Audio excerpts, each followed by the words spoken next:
बार आपको अगर शक है तो आप मुझे बता दीजिए, मुझे नहीं लगता कि आपको भी शक होगा। और झारखंड की जनता ने ये अपना पहले चरण में दिया है, दूसरा चरण का मतदान है, उसके शाम को बाद में आप खुद अपने चैनल में अब खुद बोलेंगे कि किसकी सरकार बनने वाले हैं।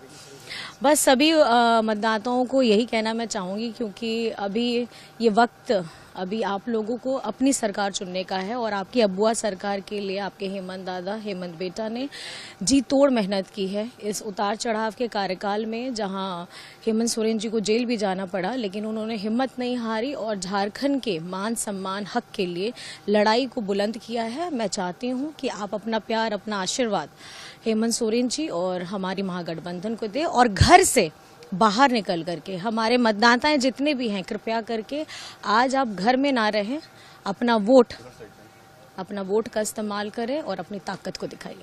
98 जनसभा 100 नहीं हुआ? 98। अच्छा, 900 नहीं हो पाया। ओहो, बस कुछ नहीं, बहुत ताकत और मेहनत के साथ किया है। तो मैं समझती हूँ कि लोगों का प्यार है, उनकी ताकत है, जो मुझे इतना काम करने के लिए और उनके पास में जाने के लिए हम अपनी तरफ से पूरी जी तोड़ मेहनत की है। ये चुनाव गिट्टी, मिट्टी, बालू, ये सब जो बांग्लादेश जा रहा है, उसके भ्रष्टाचारियों को जेल भेजने का है। ये चुनाव आलमगीर जैसे आदमी जिनके के नौकर के यहाँ 40 करोड़ रुपया मिलता है, और कांग्रेस के एमपी धीरज साहू जिनके यहाँ 350-400 करोड़ रुपया मिलता है, इतना जो अंबार जनता का पैसा लूटा गया है, उसके खिलाफ है। और संथालपन्ना उसका मेन केंद्र है। और मुझे लगता है कि भारतीय जनता पार्टी अपने दम पर जो है सरकार बनाएगी।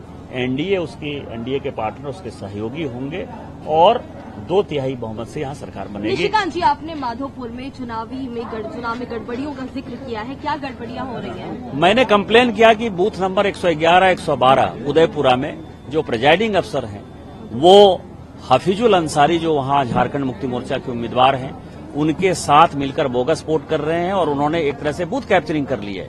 सभी जगह जो है सीसीटीवी लगा हुआ है, चुनाव आयोग ने किया।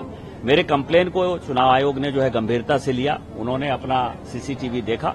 सीसीटीवी फुटेज में ये बातें साबित हुई कि जो मैं कह रहा हूं वो सही है।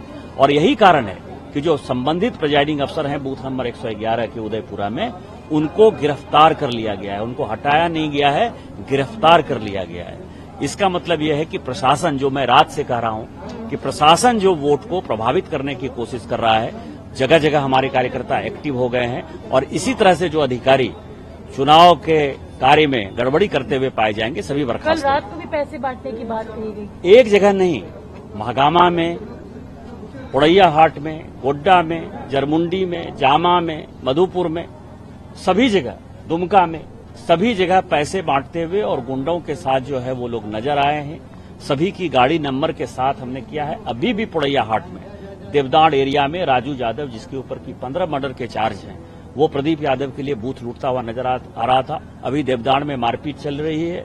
जब मैं आपसे बातचीत कर रहा हूं, मुझे लगता है कि ये गुंडागर्दी का अंत निश्चित है और जनता जाग चुकी है, क्योंकि जनता लड़ाई कर रही है। और जनता जब सड़क पर आ जाए तो फिर चुनाव का परिणाम जो है पहले दिन से तय है। हम 2/3 बहुमत से जीत रहे हैं। पाकुड़ में फेक वोटर्स की बात की जा रही, कहा जा रहा है कि अखिल अख्तर के जो लोग हैं कई बूथों पर फेक वोटिंग करा रहे हैं। उसका जो मदरसा है वो तो बांग्लादेशी घुसपैठियों का एक संरक्षक है ही ना।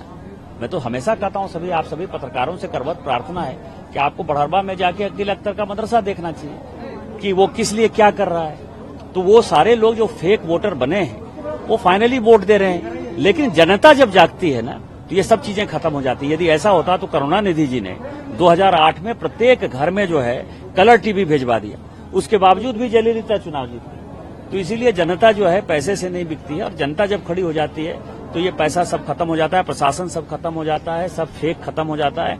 हम पूर्ण बहुमत के साथ सरकार बना रहे हैं। एक आखिरी सवाल सर, मैम तो अब तक यहाँ पे वोट करती आई है देवघर में, लेकिन देवघर में फर्स्ट टाइम आपका वोट है, तो उस पर क्या कहेंगे? इससे ज्यादा खुशी क्या हो सकती है? जब मैंने पहली बार वोट दिया होगा तो जो खुशी थी, वही खुशी ये है कि मैंने पहली बार जो है झारखंड निर्माण के लिए वोट डाला। ज्यादा विकास आएगा निश्चित तौर पर। अब तो मैं यहाँ का वोटर हूँ, तो अब मेरा भी अधिकार है कि मेरा एमएलए कैसा हो वो तो मैं चुनूंगा ही। एमपी तो मैं खुद ही अपने आप को वोट दे देता हूँ, लेकिन मेरा एमएलए कैसे होगा वो तो मैं चुनूंगा ही। और जब चुनूंगा तो एमएलए के ऊपर टाइट भी रहूंगा, क्योंकि वोटर सबसे बड़ा भगवान होता है। अभी तक जो एमएलए हमसे भाग रहे थे, वो एमएलए को लगेगा कि नहीं, ये मेरा वोटर है, इसके लिए काम करना चाहिए, तो विकास ज्यादा होगा।